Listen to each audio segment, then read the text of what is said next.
You've probably heard the phrase, faith can move mountains, 1,000 times. It's one of those sayings that's just everywhere. But what if I told you the way most of us understand it is completely, fundamentally wrong? Well, that's what we're going to dig into.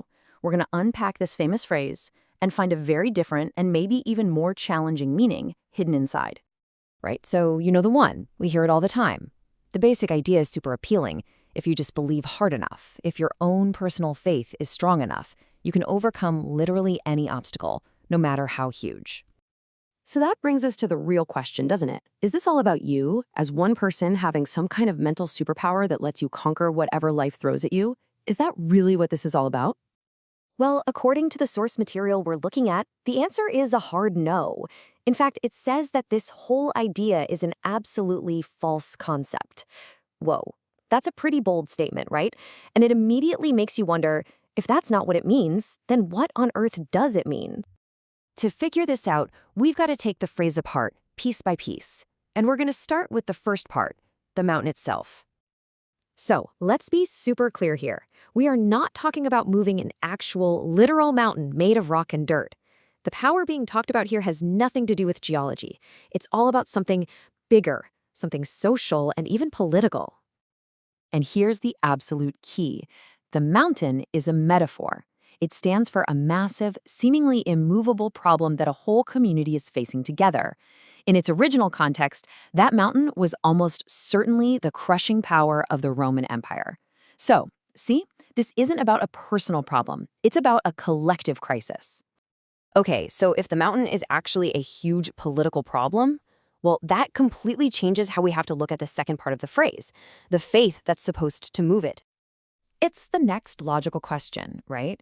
If you're trying to overcome something as massive as systemic oppression, what kind of faith does that even take? It's probably not just one person believing really, really hard in a quiet room. And this is where the two ideas just completely diverge. The myth, the popular idea, is that faith is your own individual internal power. But the reality in this interpretation is something else entirely. It's not about an individual's faith, it's about a collective's faithfulness. It's a group quality.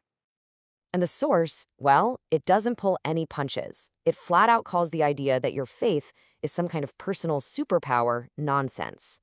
The whole point here is a deliberate shift in focus, away from me and squarely onto we. And here's why that shift is so critical. In this view, getting divine help to move that giant mountain isn't automatic. It's not a guarantee. It's actually conditional. It depends entirely on the actions and the character of the community that's asking for that help. So what does this collective righteousness actually look like? In the real world?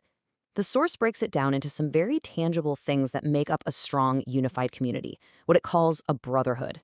See, it's not some abstract feeling. It's all about concrete actions. It means making sure there's peace within the group.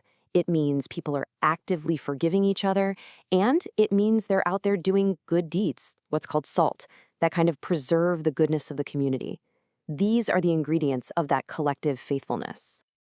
This question right here really gets to the core of the logic. Think about it. Why would a divine power step in to save a community from an outside enemy if the community itself is a mess? The idea is that the internal health of the group has to come first. So once you put all these pieces together, you start to see this really is a profound shift in perspective. It completely reframes the idea, moving it away from being a private internal struggle to a very public communal one. So just to sum up that big shift, we're moving from an individual story to a collective story. We're going from this idea of internal mental effort to an external community responsibility. The power in this view isn't just in your head, it's in your relationships with the people around you. And this is really the ultimate takeaway here. The power to move those giant oppressive mountains doesn't come from a single person's belief, no matter how strong. It comes from a whole community's shared commitment to peace, to forgiveness, and to basic goodness. It's about building a better society from the inside before you can even hope to overcome the threats from the outside. Which, of course, leaves us with a pretty challenging question for our own time. When we look around at the giant mountains we're facing today, climate change, political division, social injustice, is it possible we've been too focused on individual solutions? What might actually change if we started seeing them as problems that can only be moved by our collective faithfulness to one another?